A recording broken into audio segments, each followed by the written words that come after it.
কিছুদিন আগে আমি ঘুরতে গিয়ে এই 3টি ফুলের ডাল নিয়ে এসেছিলাম এই ডালগুলো থেকে নতুন চারা তৈরি করার জন্য। সেজন্য আমি এখানে সকল ডাল থেকে পাতাগুলো আলাদা করে নিয়েছি।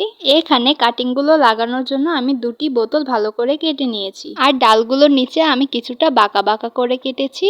এখন গাছের নিচের অংশগুলোতে আমি অ্যালোভেরা জেল লাগিয়ে নেব।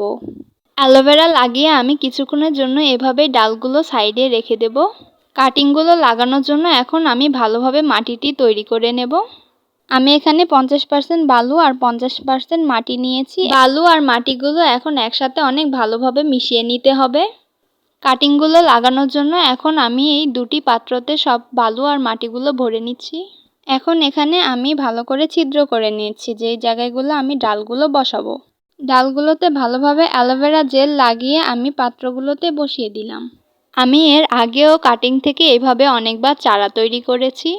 তোমরাও চাইলে এইভাবে কাটিং থেকে খুব সহজেই চারা তৈরি করতে পারো। এখন আগে থেকে তৈরি করা মিডিয়াগুলো দিয়ে ডালগুলোকে ভালোভাবে সেট করে নেব। সামান্য পরিমাণের পানি দিয়ে এখন সাইডে রেখে দিতে হবে। কিছুদিন পর এর রেজাল্ট তোমাদের সাথে আমি শেয়ার করব। আল্লাহ হাফেজ।